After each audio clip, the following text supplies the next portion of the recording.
Olá, sejam todos muito bem-vindos a mais um episódio do podcast Fala Gol. É um oferecimento da Copego, Cooperativa dos Ginecologistas e Obstetras do Estado do Ceará desde 1991, cuidando do seu cooperado.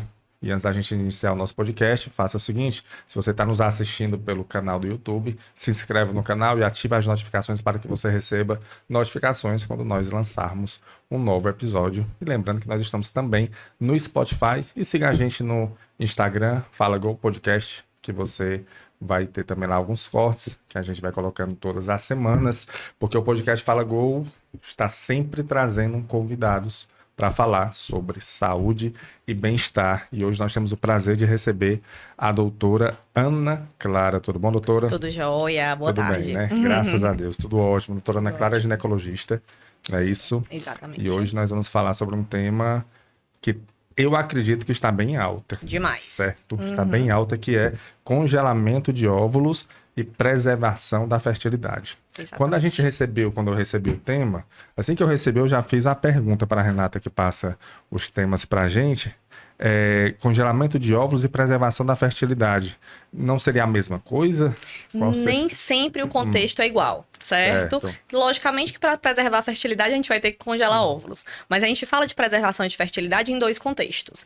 Dentro do Outubro Rosa está muito em voga, então as pacientes que têm câncer, que precisam passar por programações de câncer, quimioterapia, acaba depletando um pouco a fertilidade. Elas vão precisar congelar e preservar, mas não por desejo delas. Sim. É para que a quimioterapia não afete a fertilidade delas futuras. E tem a preservação de fertilidade social, ou seja, aquela paciente jovem que está querendo adiar a maternidade por algum motivo de trabalho ou de estudo e que preserva para ver se vai precisar. Então, não necessariamente essa paciente vai usar. Então, tem a preservação de fertilidade no contexto social, eletivo, da escolha da paciente, e tem aquelas mais indicadas, como a paciente que vai passar por um tratamento de câncer. Certo. Mas aí a preservação da fertilidade inclui o congelamento de óvulos, é isso? Inclui o congelamento de óvulos. Existe outra modalidade. Outra forma de preservação da fertilidade também, sem ser o congelamento. Agora eu tô começando a me situar. Exato. Certo. Alguns tipos de câncer, por exemplo, na infância, a gente pode congelar, ao invés de óvulos, tecido ovariano. Certo. E também a preservação de fertilidade masculina, que a gente nunca pode esquecer, né? Então, os pacientes masculinos que têm câncer, por exemplo, podem congelar sêmen. Então, a gente sempre fala no contexto feminino, mas nós, especialistas de reprodução humana, a gente sempre trata o casal. Certo. Então, eu brinco com os maridos das minhas pacientes, dizendo que a única ginecologista que eles vão na vida vai ser a ginecologista especialista em reprodução humana. Então, a gente recebe o casal. E a gente fala de preservar a fertilidade nos dois contextos, feminino e masculino. Perfeito, doutora. Então vamos entrar um pouco nessa questão da preservação da fertilidade, e já a gente entra no congelamento dos óvulos, porque, assim, apesar de um fazer parte do outro, mas esse da preservação da fertilidade, eu tô vendo que tem algumas... tem a sua importância, né? Com certeza. É muito importante. Então, pelo que eu entendi, você preserva a fertilidade, tem um lado social, que é quando você não tem tempo para fazer a sua prole, iniciar a sua prole agora, Exato. mas você quer, então preciso preservar. E tem a parte patológica, né? Assim, você está com alguma patologia, alguma doença, olha, então é bom, vamos garantir aqui para que não perca Exato. a sua vida reprodutiva, né? Vamos garantir aqui. Exatamente. Certo. Né? Vamos para o lado patológico. Você já falou que câncer, são algum tipo de Isso. câncer que faz isso? Alguns tipos de câncer hormonais, por exemplo, o câncer de mama, que é um que a gente fala bastante, mas outros tipos de câncer também.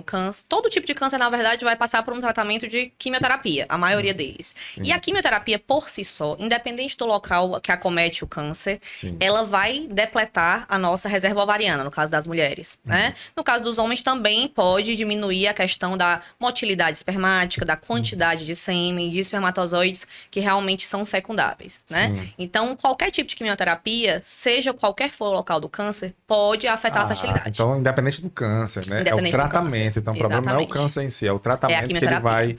que vai ser, que normalmente é a quimioterapia, né? Isso. E aí a quimioterapia pode afetar a fertilidade em alguns casos. em alguns casos, e aí para garantir. Exato. E hoje muito tem se falado sobre a oncofertilidade, que é esse ramo da reprodução humana que sempre está atuando junto com o oncologista. Então, o oncologista, ele hoje em dia, principalmente, tem dever de falar para o paciente que esse tratamento pode sim afetar a fertilidade dele. Então, a gente trabalha bastante com oncologistas lá no nosso grupo. Eu imagino que, assim, quando você uma mulher ou um homem, né? Porque a gente tá falando aqui eu ia falar de óvulos, mas Sim. já entendi também que o homem pode passar por isso também, né? certeza. Então, Eu acredito que há uma investigação, né, para saber se ainda vai querer ter filho, vai para saber, porque se quando for uma pessoa jovem, provavelmente tem que fazer, mas uma pessoa mais velha não é uma necessidade. Então, isso é uma escolha do paciente? Isso é uma escolha do paciente, certo? Os tratamentos para preservação de fertilidade, por exemplo, para congelamento de óvulos, eles passam por tratamentos hormonais. E muitas pacientes têm medo de que o câncer possa piorar com esses tratamentos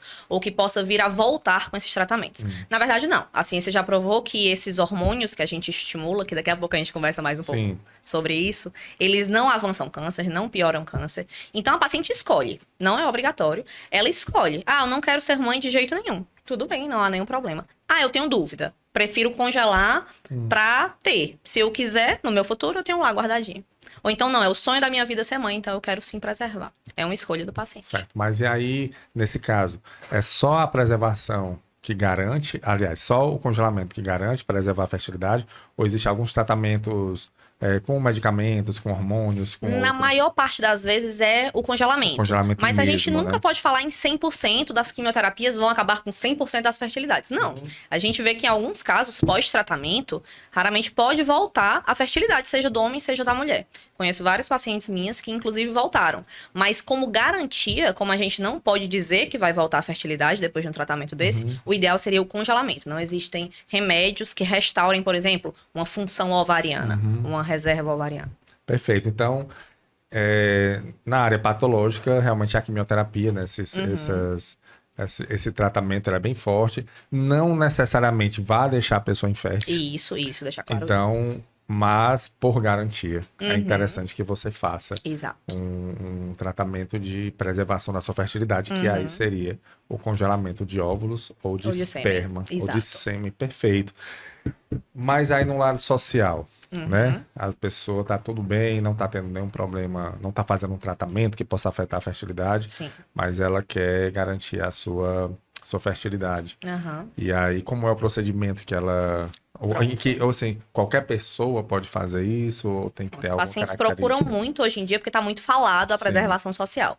Então, eu gosto sempre de conversar com os pacientes, e isso dentro da reprodução é muito falado, que a ginecologia teve um boom nos anos de 1960, 1970, do anticoncepcional. Então, a pílula contraceptiva surgiu para que a paciente, aquela mulher que queira ter relação e não procriar, tenha esse direito. O segundo boom da ginecologia, o segundo boom do empoderamento feminino, vem sendo o congelamento de óvulos. Então, hoje em dia, tenho muitas pacientes que não querem ser mães, tenho muitas pacientes que têm dúvidas se quer ser mãe ou não, e todas têm que ter essa liberdade de escolha.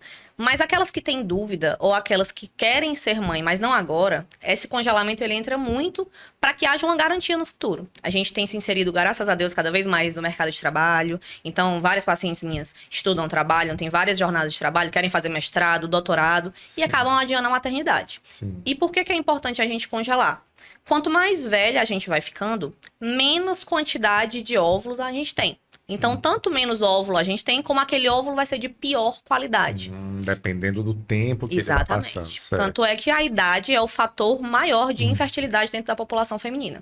Então, quanto mais você adiar para ser mãe, mais difícil vai ficar de maneira natural, porque todas nós caminhamos para a menopausa. Então, todas nós vamos zerar aquele estoque de óvulos que a gente tem lá garantido. Então, o congelamento entra aí. Eu quero ser mãe, mas não agora. Congelo ali com meus 30 e poucos anos e deixo guardado. Quando eu estiver perto de 40, que eu acho que eu vou ter uma estabilidade, uma família criada, não necessariamente você vai ter que usar. Mas se você precisar usar, se você vier a ter dificuldade de engravidar, você tem lá guardadinho. Perfeito.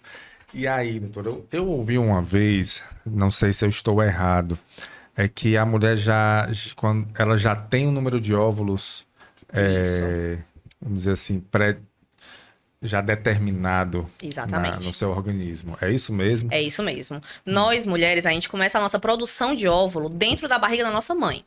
Então, o que eu sempre gosto de falar... Não é quando não é quando nasce. Não, eu pensava que era quando menstruava. E aí que começa a produzir, né? Não, a gente começa a nossa fábrica com 8 semanas de gestação. Então, aquela minha paciente da obstetrícia que tá grávida, ela tá produzindo os óvulos que vai gerar a minha neta. Olha que loucura. interessante. Então, os nossos cuidados com saúde, por exemplo, alimentação, exercício físico, estão criando os óvulos que vai gerar uma terceira geração ali pra frente. Então, se você está grávida de uma menina hoje, você já está tendo dentro do seu útero ali, O material genético da sua neta. dos seus netos. Olha que interessante. Isso é muito bacana. Olha que Então, interessante. nossos cuidados com saúde têm que ser mais, assim, aprimorados ainda, porque a gente está cuidando não só da nossa geração, da seguinte e da próxima. Né? Da próxima geração. Então, os óvulos, eles começam a ser produzidos na vida intrauterina, se multiplicam, e eles param de se multiplicar com o nascimento. Então, a gente nasce mais ou menos ali com 6 milhões de óvulos. 6 milhões de óvulos 6 é uma milhões de média, óvulos. certo? É uma média. E daqui, do nascimento até a puberdade, a gente não ovula. A gente Sim. começa a ovular, ou seja, a liberar o óvulo realmente com a primeira menstruação. Ah, então, são 6 milhões de óvulos guardados ali Exatamente. até você Até menstruar. ter a primeira menstruação. Que Só é que eles... A menarca. né? Isso, Já falaram a primeira aqui, menstruação. menarca, sim. Exatamente. Só que do nascimento até a puberdade, até a menarca, eles morrem todo mês. Então eles não ficam 6 milhões pra esperar a menarca, não. A Eu pensava conta que não ficava. fecha. A conta nunca fecha pra mulher. Então a gente vai perdendo, mesmo antes da gente ovular, esses óvulos, eles vão morrendo.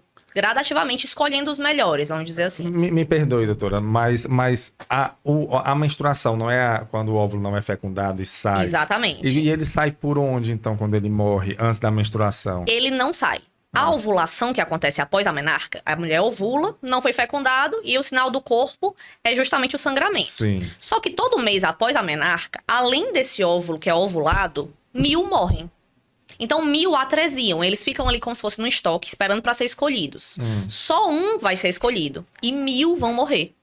E aí são células, então é degeneração celular. É questão de, você não foi selecionado porque não tem um receptor hormonal adequado sim. e tudo. E aí eles vão degenerar, vão atresiar. Isso acontece, essa atresia, sem menstruação, sem ovulação, antes da puberdade. Então, antes da puberdade, é só morte celular. Fica dentro do corpo mesmo, não Fica tem... dentro do corpo mesmo, se perde a nível celular. Então, você vai chegar na sua menarca com mais ou menos 400 mil. Puxa, Então, desce bastante. Já começa a descer bastante. Muito, cara. Muito. Exatamente. 400 mil óvulos até Até sua a primeira menstruação.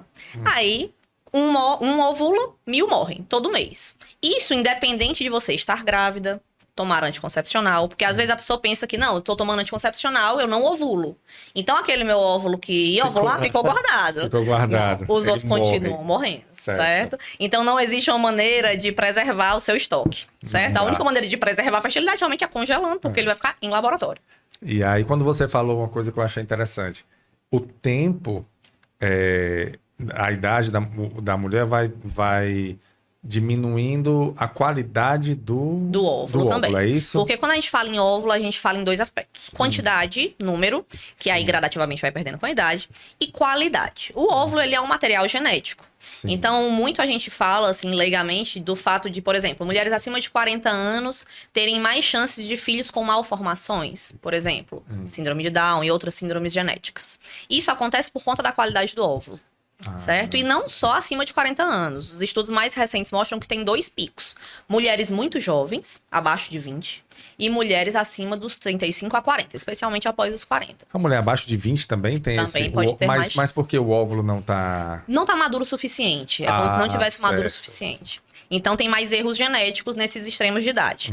Tanto é que quando a gente fala que as pacientes sempre perguntam no consultório, quando é a idade ideal, doutora, para eu congelar meu óvulo?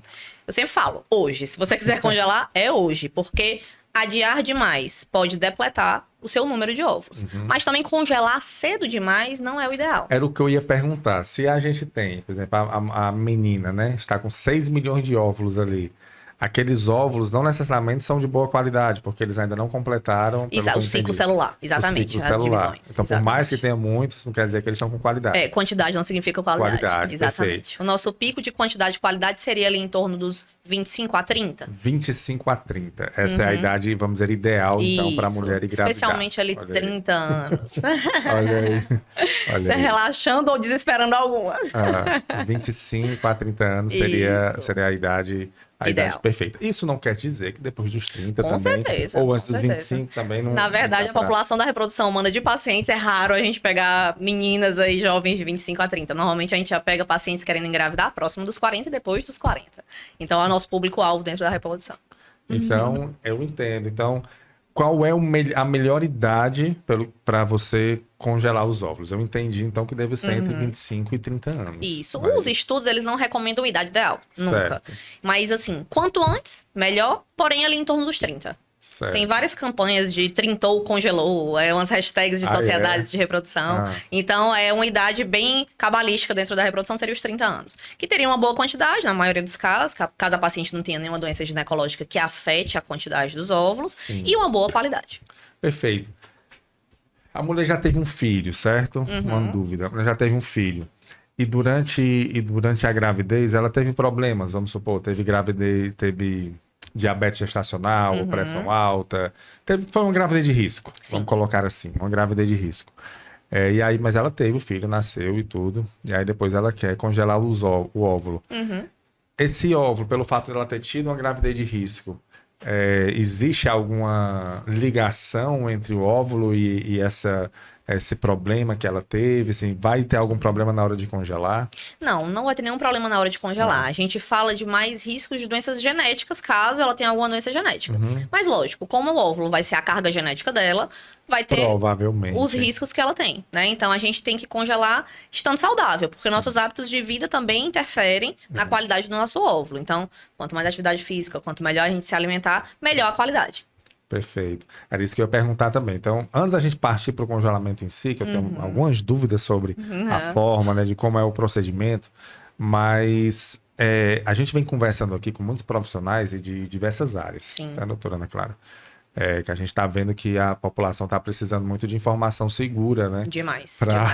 Porque apesar da gente, eu acho que nunca na história da sociedade tivemos um acesso tão fácil e rápido à informação, mas não necessariamente essas informações elas trazem uma qualidade e resolvem o problema da pessoa. Às vezes você olha e fica até pior. Exatamente, fica com mais medo ainda. Fica com mais medo ainda, né? Fica mais temeroso. E todos os profissionais, todos, você agora falou aí, eu lembrei, todos estão batendo nessa tecla que existe um tripé, assim, mais ou menos, que você tem que manter para ter uma qualidade de vida aceitável, que é você se alimentar bem, fazer atividade física e sono. Isso. É uma coisa que eles colocam, né? Que, na realidade, vamos dizer assim, é a origem da pessoa, né? É o básico do básico. É você se movimentar, você se alimentar e você dormir. Dormir bem, se alimentar e se exercitar é o básico. São necessidades básicas do ser humano. Exatamente. E aí você falou isso também. Então, até para você gerar óvulos mais saudáveis, de boa qualidade, você precisa também ter essa... Com certeza absoluta. Tanto é que para as pacientes que estão tentando engravidar, por exemplo, aquelas pacientes nem que vão congelar não, mas elas que estão tentando engravidar, o ideal é reduzir o consumo de cafeína, que é uma substância que afeta bastante a questão da qualidade. O álcool, por si só. Cigarro nem se fala. Né? Cigarro eletrônico, tá? Que a gente tem que falar muito bem. Existem estudos. Como é o nome? É vape? O vape. O tabagismo a gente já sabe quão mal faz. Só que essa geração que agora tá no cigarro eletrônico acha que é menos deletério do que o cigarro normal. Muito pelo contrário. Já tem milhões de estudos falando sobre os efeitos na fertilidade em homens e mulheres do cigarro eletrônico. Com vape. Mas ele tem nicotina? Eu sempre tive dúvida. Tem alguns graus de nicotina e tem outras substâncias que substituem a nicotina. Então, não ter a mesma quantidade de nicotina de um cigarro normal também não é que vai fazer bem, não. Muito pelo contrário, vai ter aditivos químicos que vão depletar bastante a fertilidade. Não é para fazer bem, né? Com certeza. Eletrônico, que tem uma fumaça, isso não é muito normal, né? Com certeza. Não tem nada de bonito, não tem nada de normal. Não é normal isso daí. Exato. A pessoa gosta de normal. Então isso daí também afeta. Também afeta. Drogas ilícitas, cocaína, maconha. Exatamente. Aí nem se fala. Exato. Além de afetar a fertilidade por si só, tem efeitos na nossa descendência também. Na descendência, eu vi um artigo que falava do impacto da maconha na fertilidade do homem. Eu não sei da mulher, mas do homem. Do homem tem muitos estudos comprovados, questão de motilidade, de qualidade, forma dos espermatozoides. Então é intimamente relacionado com subfertilidade ou infertilidade masculina. Então isso daí, na realidade, porque assim, você tem que ter cuidado com isso para você engravidar durante a gravidez. Exatamente. E o óvulo, na realidade, porque o congelamento do óvulo, pelo que eu entendo, ele é você hoje, daqui a uns 10 anos. Vamos supor assim. Mais ou menos isso. Vamos supor que você está com 30 anos. E aí você quer ter filho com 40, então você congela o óvulo hoje e daqui a 10 anos você vai Exatamente. utilizá-lo. Então, o seu estilo de vida hoje... Isso, que vai interferir que na sua vai gravidez daqui a interferir 10 anos. daqui a 10 anos. Exato. Mesmo que durante desses 10 anos você pare de fumar, pare de beber, Exatamente. faça exercício, não vai adiantar nada. Não vai adiantar nada, né? Mas assim, o material genético, que é o que importa, que é o óvulo, ele vai ser de melhor qualidade se você tiver mais saudável. Vai adiantar né? porque, na realidade, você tá cuidando do seu corpo, né? Exato. Então, E o próprio, no caso da mulher, o endométrio, a qualidade do endométrio, do útero, pode mudar com a melhora de estilo de vida também. Mas o ideal é que você mude a qualidade mas a de vida. qualidade genética, né? A genética Não vai tem estar como lá, tá mexer. congeladinha. Não Isso. tem como mexer. Exato. Então, tá aí, ó. Se você quer, mesmo você querendo congelar o óvulo, se você pensar, não, vou congelar meu óvulo e vou ter vida louca. Exato. Não adianta. Não adianta Não viver dá. a vida louca, deixar ele lá dá. congelado. Não. Não é esse o objetivo. Não, de jeito né? nenhum. Perfeito. Então, doutora Ana Clara, e aí, certo? A mulher tá com seus 30 anos, né? Ou 30 e poucos anos e não tá conseguindo, não tem tempo de engravidar agora. Qual o primeiro passo que ela faz? Qual é, assim, a primeira atitude que ela tem que ter para começar a congelar o óvulo? Primeiro, que eu acho que isso não é só um papel do especialista de reprodução humana, Sim. mas é um papel do ginecologista geral. Perguntar nas suas consultas de rotina, um item lá da nossa consulta tem que ser o planejamento reprodutivo. Então, eu tenho que saber se aquela minha paciente que acompanha comigo ali há 10 anos, se ela quer ser mãe. É o básico. Então, a menina lá de 20 anos que veio fazer exames de rotina, eu pergunto pra ela, olha, eu sei que hoje você não quer, mas o seu coração, você tem vontade de ser mãe? Ela tem. De quantos filhos? Isso também é relevante pra gente. Ainda tem, é? Ainda tem Quantos isso. filhos? Então, a gente tem que ter um planejamento, estratégias que a gente trace. Ah, eu quero ter 5 filhos e eu tenho 40 anos. Não, então, opa. Então, vamos agilizar, Então, porque... 40 anos, 5 filhos. Exato, vai que ela Mas- quer 5 filhos com 40 anos. Então, a gente tem que alinhar expectativas, traçar metas para que a gente consiga orientar aquela paciente. Mas a paciente que chega, não, doutora, eu não quero agora e eu quero congelar. Como é que ela vai falar? Chega na consulta, aborda a questão da preservação, passa por uma série de exames, idealmente no ginecologista geral ou no especialista em reprodução humana. Então faz um check-up da Certo. saúde como um todo. E a gente programa o procedimento em si. Como é que vai funcionar esse procedimento? A gente estando com todos os exames ok, com tudo tranquilo na saúde, sem nenhuma comorbidade descompensada. Cerca de 12 dias de medicações injetáveis. E para que a gente serve essas medicações hormonais? O óvulo, ele mora dentro de uma casinha, como eu falo para minhas pacientes, que chama folículo.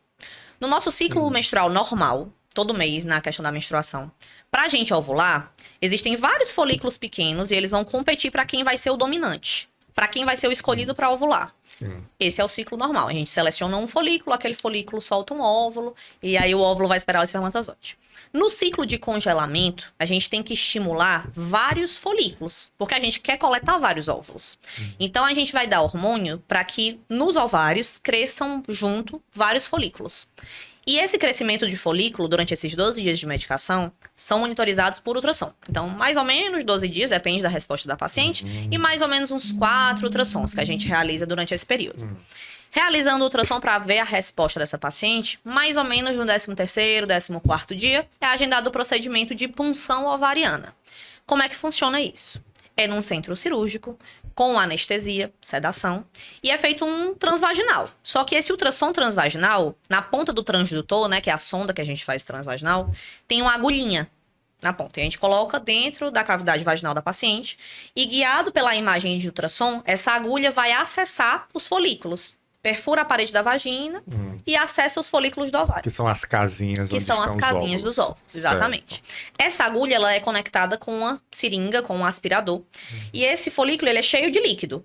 Essa agulha entra no folículo, aspira esse líquido. E esse líquido, na hora, vai para tubinhos de ensaio, que ficam ali do nosso lado.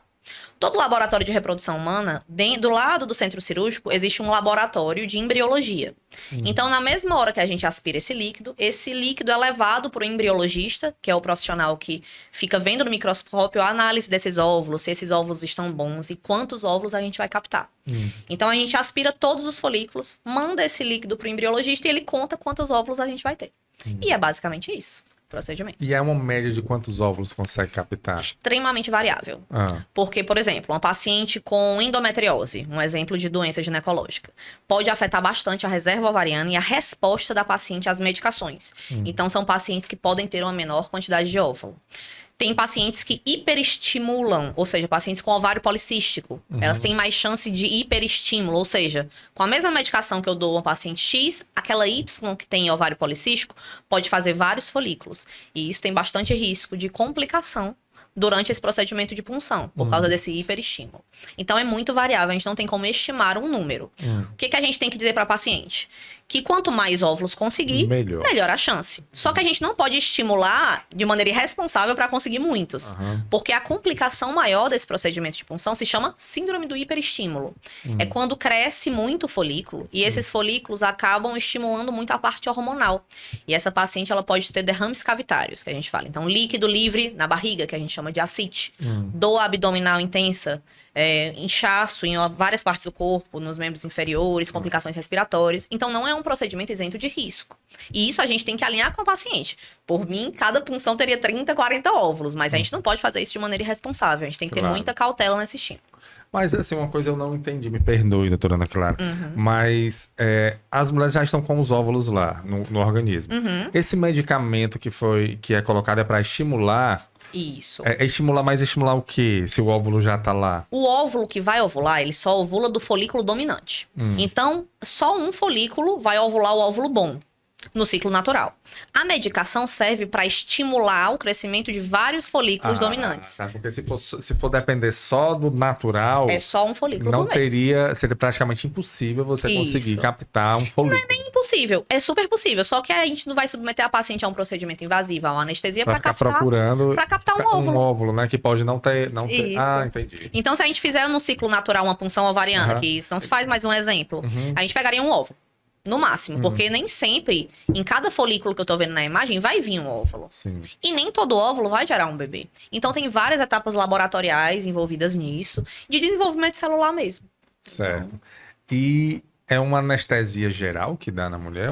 É uma sedação. Uma sedação. É uma medicação na veia. É tipo aquela que você faz quando vai fazer endoscopia? Exatamente, é mais ou menos por aí. A histeroscopia, que é um exame que a gente faz bastante na ginecologia, que é como se fosse a endoscopia do útero. É o mesmo sedativo. Então, é uma medicação na veia. Dorme, né? Dorme. É cerca de, 10, 15 minutos o procedimento, se for tudo tranquilo. É uma coisa bem rápida, bem tranquila. Tem alguma contraindicação, assim... A punção, não. Raras as contraindicações. Às vezes, alguma massa no ovário, por exemplo, ela tem um cisto no ovário ou algum tumor ovariano que possa ficar na nossa frente ali na hora da punção. Há alguns tipos de doença, por exemplo, uma paciente que teve tromboembolia, uma paciente que teve embolia pulmonar ou trombose nas pernas. Tem que ter alguns cuidados que a gente tome para realizar a punção. Mas não é contraindicado. Certo. E efeito colateral? Tem? Tem vários efeitos colaterais hormonais, principalmente, porque todas as medicações, elas são hormonais. Sim. Então, pode alterar o humor, pode dar dor nas mamas, durante o ciclo de estimulação. Né, que são 12 dias, né? Isso, exatamente. 12 dias ali você tomando um hormônio, né? Exato. É como se fosse um anticoncepcional bem forte, vamos falar assim leigamente. Mas aí pode alterar o humor, pode dar dor nas mamas, inchaço na barriga. Elas podem sentir várias coisas do tipo. Durante esses 12 dias. Sonolência, isso. E depois que faz, aí termina a medicação ou toma alguma medicação posterior? Depois que faz, termina a medicação. Porque quando a gente tá falando em congelamento social, né, preservação de fertilidade, a gente só visa até essa fase. Se ela fosse fazer uma fertilização in vitro, por exemplo, a gente faria um ciclo para transferir esse embrião que a gente tá ali cultivando no laboratório. Então, aí já seria outra etapa que ela tomaria outros remédios para mudar o endométrio dela. Mas falando do congelamento de óvulos, não. Acabou. Então, depois desse procedimento, ela vai ter algum tipo um pós-operatório? Não é uma operação, né? Assim, mas é um procedimento, é um exame invasivo, né? Então ela fica um pouco na sala de recuperação depois do procedimento, sendo monitorizada. É importante uma consulta de retorno depois do procedimento pra gente ver os sintomas. Tempo? Mas ela vai embora no mesmo dia? Vai embora no mesmo dia, super tranquilo. Vida poucas normal, horas. Vida normal. Provavelmente ela vai ficar sentindo um pouco de dor abdominal, tem um inchaçozinho. Então esses efeitos hormonais, eles não acabam só na hora da punção. Às vezes perduram alguns dias, mas vai aliviando ao longo dos dias. Não é tão simples, não. Né? Não é tão simples, exatamente. Não é algo assim como você pegar um exame de sangue, não. Exatamente, é um procedimento que além de sugar muito da parte física da mulher, Sim. porque são medicações fortes e é um procedimento relativamente invasivo, suga muito da parte psicológica. Então a paciente imagino. vai ficar preocupada com quantos óvulos eu vou ter, será que meus Bem óvulos vão tensa, prestar? né? Exatamente, bem tenso. É um procedimento muito ansiogênico. E aí, você falou que vai para um embriologista, é isso? Isso. É quando sai dali do processo. É logo depois, já dá para saber se os óvulos estão de boa qualidade ou tem um tempo para dar o Cerca de diagnóstico? 2 horas a gente consegue saber quantos óvulos maduros, ou seja, quantos óvulos fecundáveis a gente vai ter. Então a análise é na hora. A paciente já vai para casa sabendo se deu certo ou não. Exatamente. E ocorre de não dar certo, tipo assim, de pegar óvulos que, ó, esses aqui não tem como a gente congelar. Uhum. Principalmente quanto mais tarde for fazer. Porque quanto mais velha a paciente for, mais chance da gente pegar poucos óvulos. Então, vamos supor que a gente pegue 10 óvulos de uma paciente aí de 35 anos. Sim. Esses 10 óvulos, a gente tem que saber se são 10 óvulos maduros, ou seja, se são 10 óvulos fecundáveis. Normalmente, vai diminuindo o número. Então, são 10 óvulos totais, aí são 7 óvulos maduros. E desses 7 óvulos maduros ali que ficam congelados, quando a gente for descongelar e fecundar para formar o bebê, não são 7 bebês. Não necessariamente são Exato. 7. Não necessariamente são 7 bebês. Então, a gente tem que ver cada etapa do processo. A gente tem que ter um número bem grande no começo, justamente para essa pirâmide que a gente fala. Tem uma margem, né? Pra gente ter uma margem, exatamente. Uma boa margem. Exato. Certo. Mas aí, pacientes jovens, normalmente você consegue ter um êxito maior, acredito. Né? Exato. Quanto mais jovem a paciente, sem comorbidades, paciente saudável, a gente consegue um êxito maior. Normalmente, eu sempre gosto de alinhar com minhas pacientes que, às vezes, é preciso de mais de um ciclo de punção. Pra gente ter um número total bom. O ciclo que você diz é medicação, outro procedimento. Isso. Perfeito. Às vezes a gente precisa fazer mais de uma vez pra gente ter aquele banco da paciente pessoal de óvulos. Então, pra ter um número bacana, pra tu ter uma chance boa de sucesso no futuro, o ideal é que a gente faça aí no mínimo 2 procedimentos. Lógico, se no primeiro não vier o número 1. Se às vezes se o número vier bom no primeiro, Exato. Show de bola. Show de bola. Mas pode ser necessário mais de um ciclo. Perfeito. Então, ela é bem interessante que ela tenha isso alinhado. Lógico, não precisa ser um mês eu faço outro mês eu faço outro ciclo. Claro. Aí, às vezes, a paciente quer esperar os efeitos colaterais, esperar se recapitalizar financeiramente, porque infelizmente não é um procedimento barato, envolve muita tecnologia por trás. Então, às vezes, a paciente quer esperar um pouco. Doutora, eu vou voltar a juntar um dinheirinho e ano que vem eu volto para fazer outro ciclo. Sem problema nenhum. Perfeito. E aí, depois que tá tudo, óvulos captados, deu tudo certo, e aí vai ficar congelado. Isso. É lá mesmo na clínica que fica? Isso, é no laboratório de reprodução mesmo. Existe toda uma estrutura por trás. Eu sempre brinco, eu trabalho lá na Solirium Group, né? Então, Sim. a gente trabalha junto. Eu sempre brinco que a minha Disney é o laboratório de reprodução. Então, são coisas extremamente modernas, tecnologias de ponta, para realmente deixar essas células que são extremamente importantes, congeladas, bem armazenadas, bem identificadas. Então, a gente tem tecnologias grandes por trás e fica tudo lá, setorizado, muito bem identificado. Quando um órgão sai do corpo, né? Assim, eu sempre vejo uma pressa, tipo assim, quando para uma doação, né? A pessoa sofre um acidente ou falece. Bom, ele é doador, aí você tira o órgão da pessoa e vai com uma pressa pro receptor, né? Isso. Uma pressa mesmo pro órgão não perder, né? Ali, a sua vitalidade. Com o óvulo é assim? É mais ou menos quando assim. ele sai do corpo, né? Porque ele tá no ambiente dele ali, né?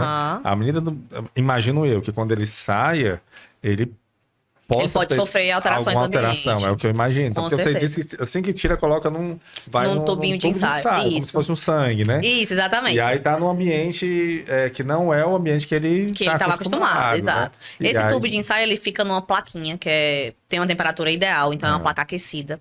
E vai para dentro do laboratório da embriologia e já é analisado para já ser congelado. Mas então, ele perde algum componente, ele perde alguma qualidade? Normalmente nesse transporte não, porque tudo do laboratório da embriologia é muito bem seguro quanto a isso. Então, ele vai para essa placa aquecida, da placa aquecida ele vai para outra placa aquecida dentro do laboratório e lá a análise é tudo controlado, muito hermeticamente fechado. O próprio laboratório de embriologia, as paredes já são diferentes, tem uma pressão positiva, pressão negativa para não entrar micro-organismos contaminantes. É quase um útero lá dentro. É quase um útero lá dentro. A gente pode dizer que é um útero com muitos filhos lá dentro. Com muitos filhos. Perfeito. E aí vai congelar. Então ele vai praticamente igual com o que ele saiu do corpo da pessoa. Exatamente. Vai ficar lá. Quanto tempo pode ficar guardado, doutora? Anos e anos. Anos e anos, mas tem assim um limite? Não, tem limite. Não tem limite. Óbvio que existe uma recomendação do Conselho Federal de Medicina Sim, era o dos que eu ia procedimentos serem até os 50 anos de idade da paciente. Só que Da paciente. da paciente. Mas o óvulo... É um tá lá. material genético que pode ficar Ele armazenado lá. pode ser utilizado por outra mulher, Pode ser utilizado por da outra mesma mulher. forma que o esperma do homem Aham. também. Existe doação e banco de óvulo. Banco de óvulos. Existe né? banco de óvulo porque tem várias pacientes que, passei por uma cirurgia e perdi meus 2 ovários na cirurgia. Não tenho mais óvulo. Aquela paciente pode ser uma receptora. Existe doação familiar de gametas, que no Brasil é permitida até o 4º grau. Sim. Então, por exemplo, minha prima, que é o parente de 4º grau, que a gente sempre decora, o parente mais distante que pode doar Prima é gameta. 4º grau, não é 2º grau, não? Prima é 4º grau. Pai, Primeiro grau é pai, pai, avô. Segundo grau é irmão e tio. Eu não decoro direitinho, não, mas o 4º grau, Que o certeza é é primo. primo, né? Certeza é Certo. primo. Porque justamente nessa legislação da reprodução, a gente tem que ter Mas, muito bem certo qual é o último grau. E não vale Então, primo de 2º grau. Era isso. Eu acho que é por isso que eu confundi. É porque tem um Exato. primo de 2º grau, mas não, então é o primo de. O primo é filho do tio. E acabou-se. Exato. pronto, tem que ser esse. Acabou até ele. Até lá, não pode ser o primo do primo. Né? Não, de jeito nenhum. Primo do Acabou primo do nesse. meu pai. Não Exato. pode. Primo de 3º grau por parte de mãe. Ah. É primo. Então ele é o parente de 4º grau, que Certo. pode te doar gameta caso venha a ser necessário. Certo. Então existe essa doação permitida por lei e existe a doação por banco mesmo, como existe banco de sêmen, que é mais divulgado, né, muito mais falado, mas existe a doação de óvulo também por banco. Então é muito interessante isso. Você pode. Ah, bacana. Então, até os 50 anos da mulher que doou, né? Assim, que até os 50 anos que ela vai Ela poder pode- utilizar. ela mas pode mas isso. o óvulo Pode fica lá. Fica lá armazenado. Não Se tem um ela limite. permitir, né? Todo tipo de manipulação de gameta, de material genético, é muito burocrático. Então tem que estar Imagino eu. muito contrato assinado, o que ela permite, o que ela quer que faça. Tudo muito bem Então, lá, por especificado. exemplo, se eu tenho. A mulher tem 30 anos, quero ter filho daqui a 40 anos. E aí. Mas não quis mais. Se ela não quiser quis mais ter filho. descartar, ela pode. Mas se ela quiser deixar para doação, pode? Ela também pode. Ah, bacana. Isso tudo no Isso tudo contratozinho, muito bem registrado. Exato. registrado. E aí fica no laboratório. Armazenado do jeitinho que congelou, fica lá. Na hora de descongelar, se ela quiser utilizar esse óvulo, né? Se ela não quiser, tudo bem. Mas se ela quiser utilizar, descongela. Ela Certo. pode fecundar com o espermatozoide do descartar. parceiro. E aí forma o embrião, nosso E se ela não blastociste. quiser, mas também não quiser doar, aí Ela pode descartar, ela aí tem esse direito. descongela e é descartar. Isso. Mas se ela, vamos supor que ela ela botou para doação, certo? Uhum. Não quis mais, botou para doação e não foi utilizado. Tem um prazo de validade do óvulo lá Não, dentro? não tem prazo de validade. Então, enquanto tiver o Enquanto laboratório, tiver lá, enquanto tiver o Se ela não, refrigerado se ela lá. não der notícias, existe um prazo que o laboratório pode descartar, se ela não se manifestou. Mas se ela se manifestou à vontade, não, eu quero que descarte, ou eu quero que doe, aí tudo bem. Mas se ela não se manifestar, existe um prazo que o laboratório descarta, porque senão vai ficar armazenado milhões de materiais genéticos. eu tô batendo nessa tecla porque eu fico pensando assim, acontece um problema no mundo, né? Assim, tem, sei lá, alguma coisa de fertilidade no futuro. Sim. Aí tem ali um número X de clínicas aí que tem esses Aham. óvulos, né? Vai ser um ouro, né? Total. Total, com Vai certeza. ser, né? Então, assim, e se não, pelo que eu tô percebendo, ele não tem se ficar congelado da maneira que tem que Exatamente. ser, ele permanece Exatamente. durante as próximas As gerações. próximas gerações, exatamente. Perfeito, A era gente essa a teve minha um dúvida. nascimento recente, eu não sei qual foi o estado, mas foi um embrião que foi congelado, acho que foi nos anos de 1900 quebrado, foi implantado e nasceu agora. Então é um material genético de, sei lá, 1990, vou chutar. 1900... Não me lembro exatamente, mas assim, é um embrião congelado há uns 30 anos e nasceu Olha agora. que bacana. Então é muito bacana, é muito bacana. Quando foi que começou, ainda se você sabe? Quando iniciou? Eu acho que foi anos 80, 80, né, pra por aí. 90, isso. Então, você tem um óvulo congelado na década de 90. É muito incrível. E vem avançando muito. Então, a reprodução é uma área que avança todos os dias. Eu tenho o super privilégio de trabalhar com o Dr. Evangelista, que esteve presente na primeira fertilização in vitro no Ceará. Olha Então, as histórias que ele conta da época, o quanto avançou, O que evoluiu, o né? que evoluiu e o quanto a Imagina, gente cara. discute sobre isso é muito bacana. É muito bacana ver esse crescimento, né? Você sabe o que eu acho, doutora Ana Clara? Que daqui a 40, 50, 60 anos, ainda vai ter gente nascendo de óvulos congelados. Com certeza agora, absoluta. Com certeza absoluta. Não duvido. necessariamente da pessoa que doou, Exato, né? um pouco mais de doações de banco, né? Mas então vai ter um pé no passado, né? Vai chegar um Exato. momento que daqui a um século ninguém vai saber de De onde qual- veio quem? As viajantes do tempo. Exatamente. Mas e aí, então, existe um custo mensal para manter esse óvulo lá? Existe Ou é- uma ou é- anuidade. É uma anuidade que você paga, obviamente, para Sim. manter o seu óvulo lá. Mas não é a parte cara. Todo mundo acha, a anuidade do meu óvulo vai ser a parte cara. Eu tava cara. imaginando aqui, não paga um condomínio, assim. É quase um aluguel, né, do morador lá do laboratório. Sim. Não, mas o caro realmente são as medicações, que são medicações muito avançadas, e o procedimento em si. O armazenamento, o aluguel do óvulo, né, a anuidade não é tão cara. Certo. Então, e isso tudo pode ser parcelado em várias vezes, tem várias formas de pagamento, é bem bacana, porque, graças a Deus, a gente está tentando popularizar. Lá na clínica a gente tem um programa que é o Seminari, que é um programa de mais baixo custo dentro da reprodução. Então, a gente tenta a todo custo baixar esses preços, porque a gente quer que leve cada vez mais a população, porque tem muita gente que precisa, não só falando de congelamento, mas de fertilização in vitro, pacientes inférteis, que não têm condição, não têm acesso à fertilização in vitro. Então, a gente quer cada vez mais estar tornando isso acessível para todo mundo. Mais popular, com certeza. E na hora, a gente falou aqui do procedimento, quando tira vamos supor, vamos pegar esse exemplo que a gente pegou. Uma mulher de 30 anos congela e com 40 anos vai querer ter o filho.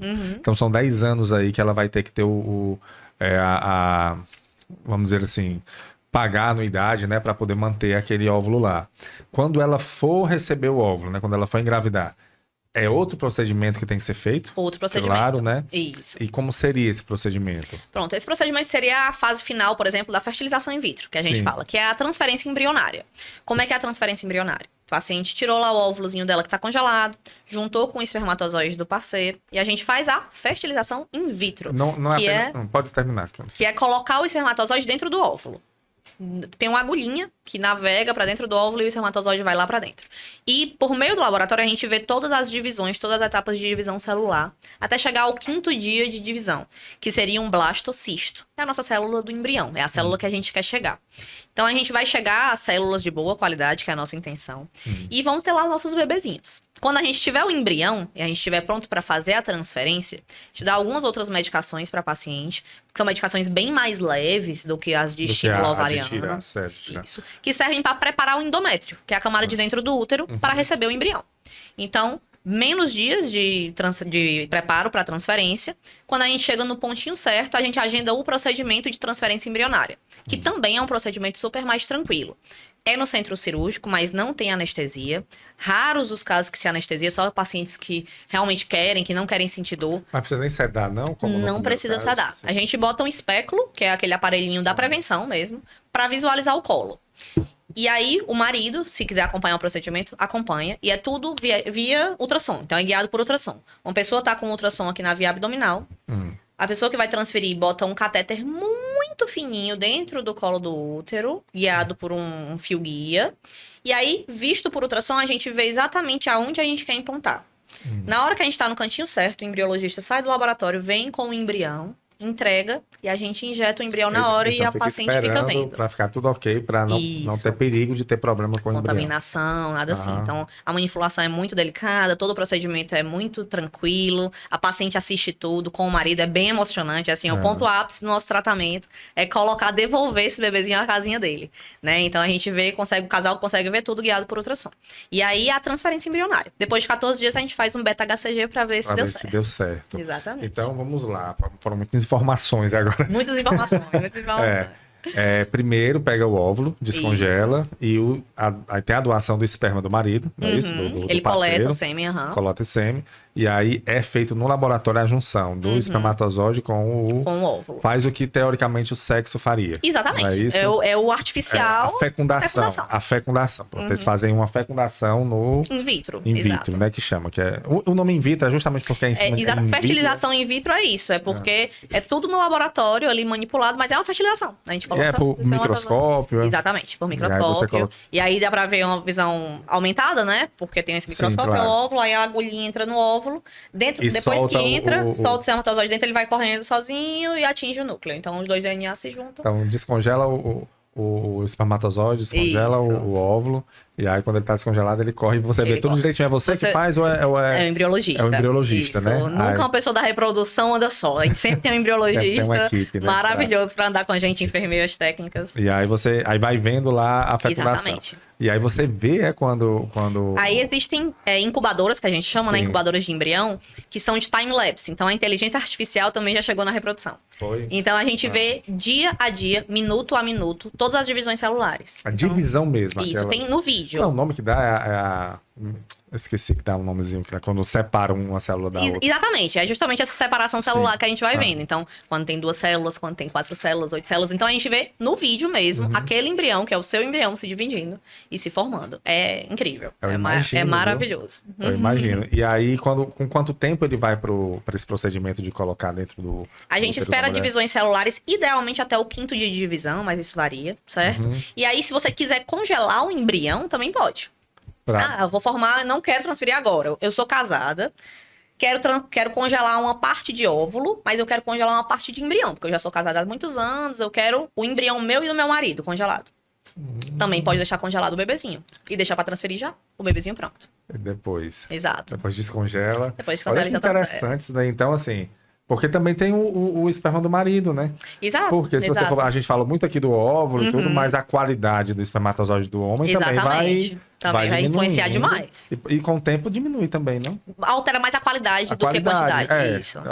Então, assim, eu acho que se a mulher ela congela o óvulo, o marido também é bom congelar o espermatozoide para com certeza, para ter uma qualidade boa, né? Uma qualidade boa.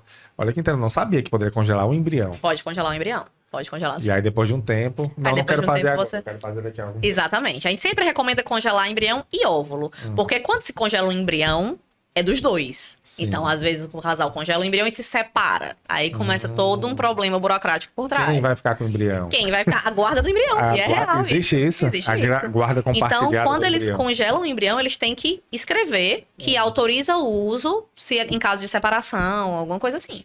Então tem que deixar por escrito isso, especificado, porque o material genético é dos dois. Então, a mulher não pode pegar o embrião que tem o espermatozoide do ex-marido pra ela. Tem o consentimento dele. Tem que ter o consentimento dele. Então, a gente sempre, assim, desde que possível, congelar uma parte óvulo, uma parte embrião.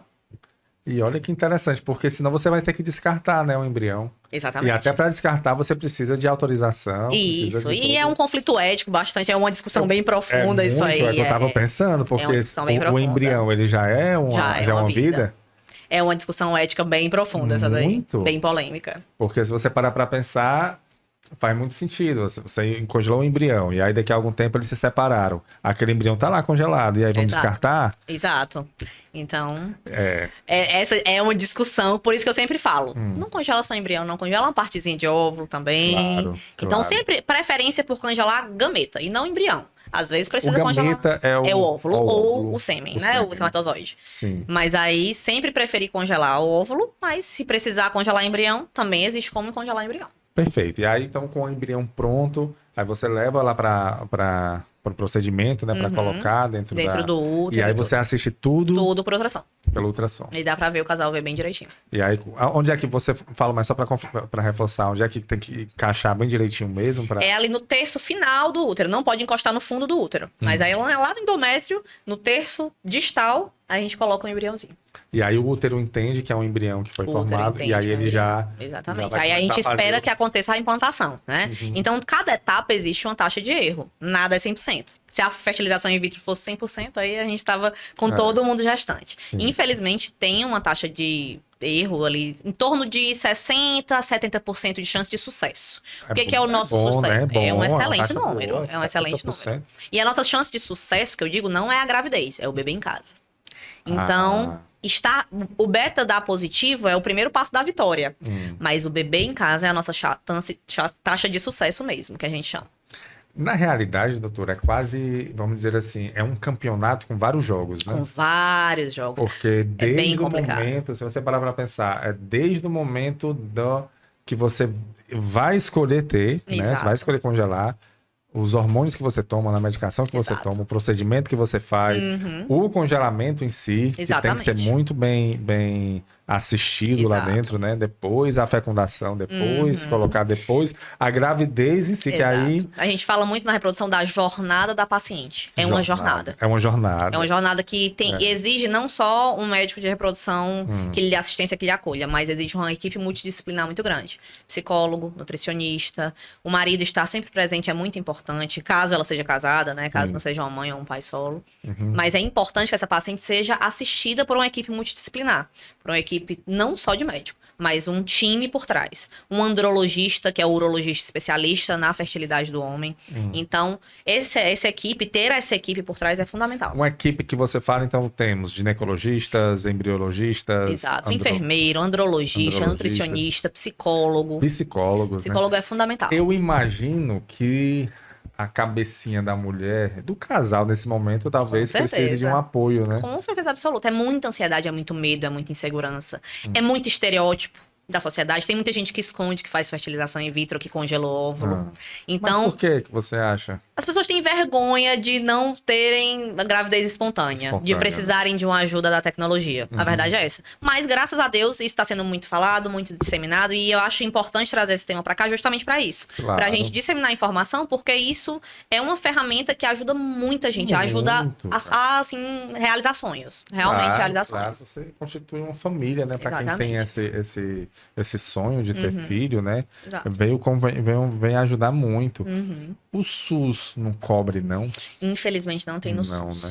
Em São Paulo, existe alguns serviços que têm reprodução humana pelo SUS, mas aqui no Ceará, infelizmente, não. Não tem. É um grande sonho.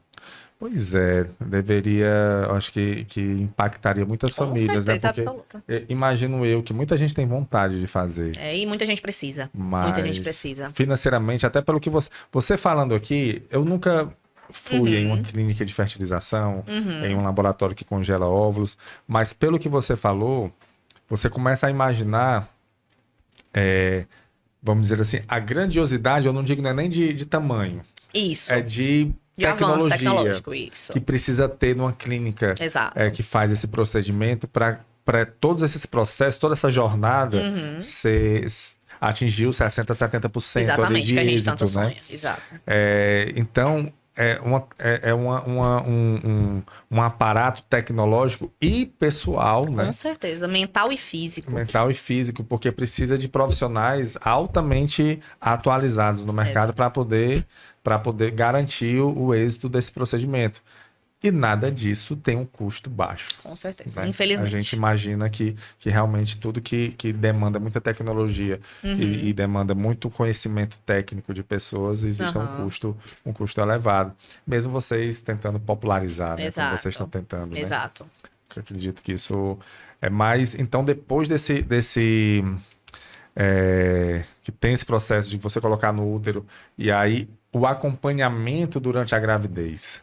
Né? Ele tem alguma diferença de uma gestação que foi concebida da forma natural? Tem muitas diferenças. Tá? Automaticamente, uma paciente que fez fertilização in vitro, ela é um pré-natal de alto risco. Já? Já é. Mesmo ela não tendo, vamos supor, foi lá para o pré-natal, como é que diz? Eu tive uma conversa aqui com uma obstetra, é o ultrassom de primeiro trimestre. Isso, ultrassom de primeiro trimestre, exatamente. O ultrassom de primeiro trimestre, que dá para você ter já ter assim, já dá para ter uma noção se vai ser uma gravidez de alto risco nesse ultrassom. Mesmo estando tudo ok lá, mesmo estando tudo ok. Por quê? Porque essa paciente que se submete a esse procedimento de fertilização in vitro, ela vai ter de saída alguns riscos que ela não teria se não tivesse feito o procedimento. Por exemplo, tem mais risco de pré-eclâmpsia, tem mais risco de diabetes gestacional. De distúrbios placentários, uma placenta prévia, um acretismo placentário. Então, o ideal é que seja acompanhado por uma obstetra que faz alto risco. Não contraindica o parto normal, tá? Isso é importante falar. Porque tem muita gente que acha que por conta do procedimento a paciente não pode parir normal. Tem que ser cesárea, não necessariamente. Mas que ela tem que fazer um pré-natal de alto risco, tem. Fora os casos de gemelaridade, né? Às vezes acontece de transferir 2 embriões e ser uma gestação gemelar. Então, pela gestação gemelar também seria alto risco. Por isso que existe essa... Então, isso é real mesmo, não é mito, não. Não né? é mito. Real mesmo. É real mesmo. Normalmente, uma fertilização in vitro, ela pode gerar isso. Porque a gente sabe exatamente hoje quantos embriões a gente transfere. A tendência mundial é transferir só um. Mas dependendo da idade da paciente, se biopsiou ou não aquele embrião, a gente pode transferir 2 embriões.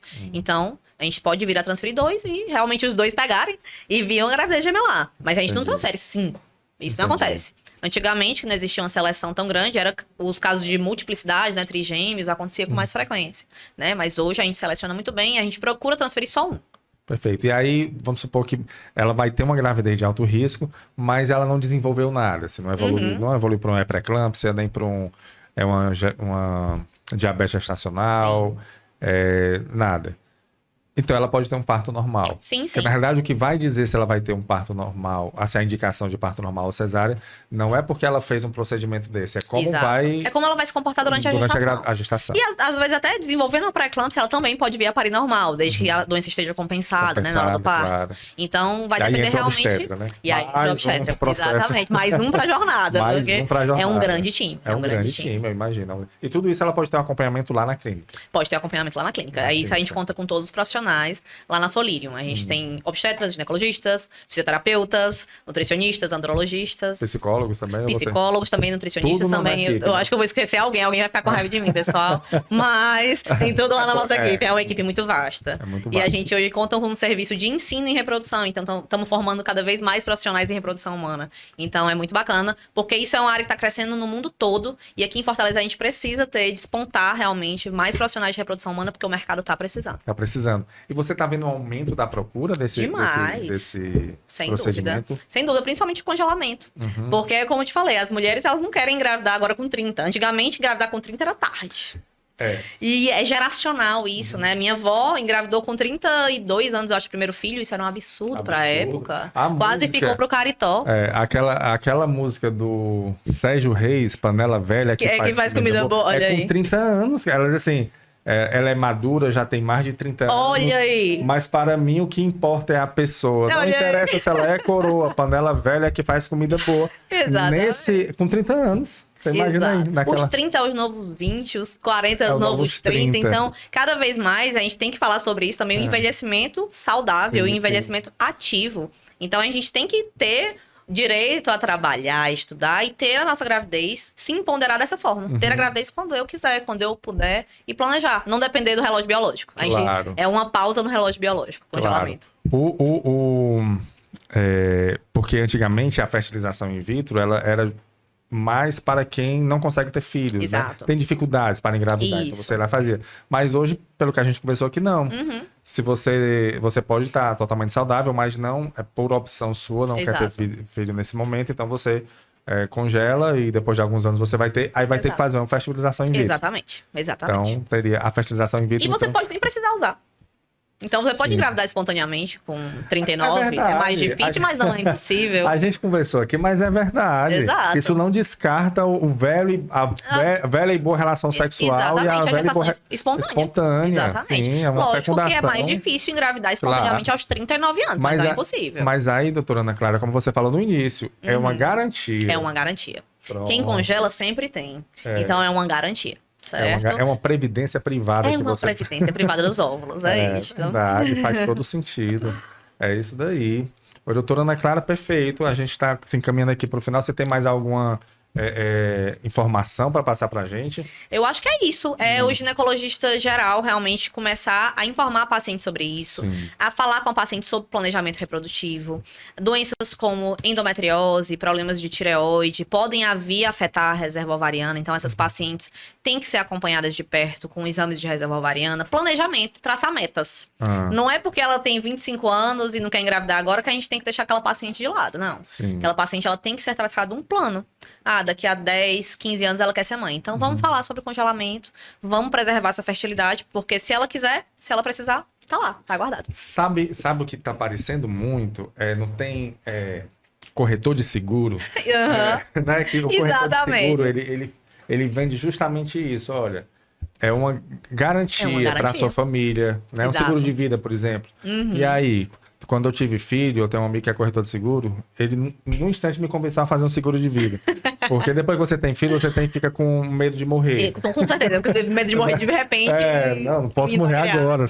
É proibido morrer. Exatamente. E aí ele entrou justamente nessa, assim, cara, e fez sentido, né? Exato. E aí, se tu morrer, o que é que vai acontecer? Exato. Sabe? E aí, na realidade, essa é uma segurança que você tem de que, olha, tudo bem, tá tudo conturbado. Sabe o que eu acho? É uma preocupação a menos que a mulher deixa de ter. Exatamente. Eu acho que é uma forma de ser livre. Aham. De não ficar preocupado com pressão social, autopressão por idade, pressão social de mãe, tia cobrando menino. Sim. E E ela mesmo, né? Porque não Exato, tem eu algo escolho pior quando eu do quero ser mãe. do que a cobrança dela mesma. Exatamente. Porque o outro cobrar já é ruim, mas quando você está se cobrando, a gente conversou com uma psicóloga aqui sobre autoestima feminina. E ela falou que uma das coisas que mais impacta na mulher ter uma autoestima baixa, ter uma autoestima ruim, é a cobrança. Exato. Ela se cobra para ser uma boa mãe, se cobra para ser uma boa esposa, se cobra para ser uma boa profissional, se cobra para ser uma boa filha, se cobra para ser, né, se cobra para estar bem fisicamente, estar bem mentalmente e se cobra aí para ser eu vou ter de ser mãe. E é 30, 31, 35, eu não sou mãe ainda. E as começa um amigas ciclo de tendo ansiedade. filho, E as amigas tendo filho, e indo pra festa de um ano. E a ansiedade é grande. Então a gente tem que se cuidar e se empoderar de, tá congelado, eu quero engravidar quando eu quiser, se eu quiser. Então, deixa lá. A Cláudia Raia, a gente até já falou com ela dela aqui em alguns podcasts. ela congelou, ela teve um filho com 50... Foi quantos? 55? 55, se eu não me engano. Foi, acho que foi 55 anos. Era óvulo congelado, né? Muito provavelmente sim, né? Eu não tenho como afirmar, porque eu não fiz essa FIV dela, mas assim, muito provavelmente sim, porque ela já estava passou na menopausa. Exato. A gente conversou até com... Foi justamente quando a gente estava falando sobre menopausa que eu questionei isso, porque a menopausa é a média de 48, 50 anos. E aí mas e a Cláudia Raia? E a Cláudia Raia deu um boom nos consultórios de reprodução humana. Foi, né? Negativo, porque negativo porque vários pacientes que já estavam na menopausa achavam que era possível voltar a ovular de forma espontânea, porque a Cláudia Raia meio que falou isso, né? Que ela engravidou. Falou isso, foi? Ela meio falou que engravidou espontâneo, uma conversa meio atravessada, mas não, ela tinha óvulos congelados. Não, claro, ela tinha óvulos congelados. Porque a menopausa é o fim da vida reprodutiva, vida fértil, né? exatamente. Da vida fértil. Você não ovula mais depois daí. Da mesma forma que a menstruação é o início. Exatamente. Então ela utilizou medicações para preparar o endométrio, tinha óvulos congelados e transferiu. E deu certo. Que ótimo para ela. Que bom para ela. Fico muito feliz. Sim. E vários artistas vêm falando disso, né? A Paula Oliveira, a Fernanda Paes Leme, todas estão falando muito sobre congelamento de óvulos. A Grazi. Então, muita gente está falando e eu acho importante esse acesso à informação. Informação de qualidade, não informação que acaba iludindo a paciente de uma coisa que não é real. Né? Que foi, eu acho que no caso da Cláudia Raia, aconteceu um pouco isso. Eu não vi a entrevista dela, eu só vi a notícia, né? Aquela coisa da internet que a gente só vê superficial. Né? Exato. Eu só vi a notícia mesmo. Mas aí nessa nossa conversa aqui, eu percebi, não é algo, e você foi muito clara nisso, eu gostei bastante, porque não é algo impossível, é algo palpável, assim. Tem toda uma lógica, eu entendi agora como funciona, mas não é algo tão simples. Não é algo tão simples. Né? Não fica assim pensando, vou congelar o óvulo e deu tudo certo. Não, acabou, não. São procedimentos, são hormônios que você toma. Exato. O procedimento é um procedimento também invasivo. Tem o próprio trabalho da clínica muito minucioso de guardar esse óvulo. No momento quando você for utilizar, tem o procedimento também, 60% a 70% de dar certo, isso. Ok, mas tem uns 30% ali, então não é... Como nada tudo, é 100%. Nada é 100%. Então, assim, a gente falou muito aqui de que realmente é um procedimento que pode trazer possibilidades, e pode, mas como garantia. Exato. Né? É mais uma garantia. Exato. Mas se você tiver a possibilidade de fazer da forma natural também, né? Melhor ainda. Faça que a natureza ela já foi feita para isso. Já foi feita para isso, exatamente. Pois, doutora Ana Clara, a gente está finalizando aqui a nossa conversa. Eu vou deixar o seu Instagram aqui para as pessoas, é interessante que elas... Mas você queria deixar uma mensagem final para as mulheres? Queria agradecer o convite de vocês, foi um prazer falar aqui para vocês e para toda a população que precisa de acesso. Então, procurem, vocês mulheres, procurem atendimento, procurem informação. Sempre a prevenção é a chave para tudo. Sim. Então, até para isso, até para nossa fertilidade. Claro. Então, cuidar bem da nossa saúde é uma forma de preservar a nossa fertilidade, de cuidar da fertilidade, mas o congelamento ele vem como uma opção de garantia. E de segurança e de empoderamento de liberdade. E uma boa garantia. E uma excelente garantia. E uma boa garantia. E eu reforço aqui, pessoal, reforço mesmo. O bom é que eu venho conversando, toda semana a gente está conversando com um profissional de áreas diferentes e está sendo muito bom para mim. Porque o que as pessoas estão falando de você falou também, e a gente está falando de reprodução humana, que a gente diz assim, congelamento de ovos é coisa até para o futuro, né? Exato. Mas O que eu escuto aqui de você cuidar, se cuidar agora da sua mente, do seu corpo, atividade tudo. física, a boa alimentação, sono,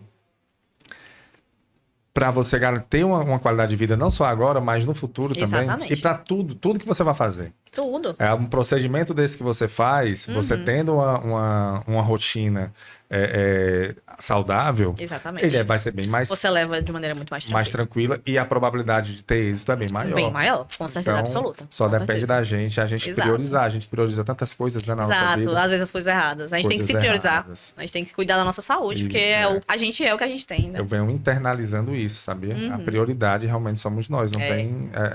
A senhora que é absurdo, né? A gente tem que reforçar isso, né? Exatamente. Que não era, mas A é gente isso. não se prioriza, mas é isso, a verdade é essa. É essa. Para qualquer procedimento que você fala, eu já falei isso daqui. Se você não tiver tempo para cuidar de você agora, eu tenho certeza que você vai ter que arranjar um bom tempo para cuidar da sua doença, né? Exato, exatamente. Se você não cuidar da sua saúde agora. Com certeza. É isso daí, doutora Ana Clara Pontes. O Instagram da doutora Ana Clara é Ana Clara R. Pontes. R. Pontes, né? Eu tava Isso. tentando Ana Clara, né?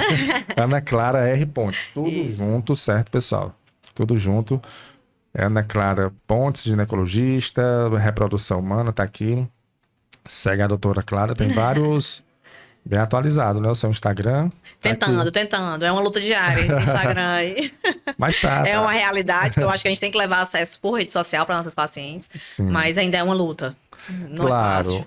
eu digo, a gente sempre fala, às vezes eu falo um pouco mal das redes sociais aqui, a gente pode conversar com um psicólogo, Sim. né, e o impacto que a rede social está Com causando certeza, na na nossa vida das saúde pessoas, mental, na nossa né? saúde mental, não tá pouco não, sabe? Eu já li alguns Com livros certeza sobre isso, absoluta. vi algumas, a gente tem que ter muito cuidado. E eu sempre digo, as redes sociais ela é um excelente canal de entretenimento e De comunicação. de comunicação, mas ela é muito bom se você souber usá-la. Né? Exato. Agora, Exato. quando ela começa a usar você, Exatamente. aí o negócio Perfeito. pega. A gente tem que usar Então, com sabedoria. a gente tem que usar. Quando ela Exato. começa a usar você, quando eu digo usar, ela usar a gente, é quando ela começa, a gente começar a ficar viciado mesmo. Viciado, é refém. Refém de uma rede social. E eu li um livro, rapaz, que fala Nação Dopamina, o nome do livro. É bem interessante, é de uma psiquiatra.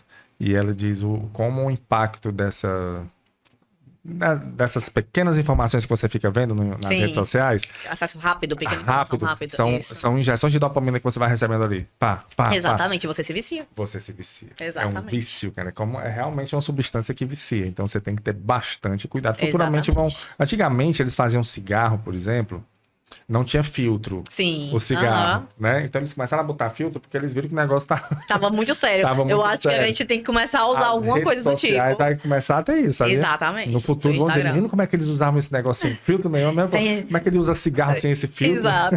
Que é mais ou menos por aí. Pois, doutora Ana Clara, muito obrigado. Viu? Obrigadão, gente. Foi um prazer. Muito obrigado pela sua disponibilidade, pelas suas informações. Eu espero que joia. quem nos acompanhou aqui também tenha gostado e daqui ficou a informação para você.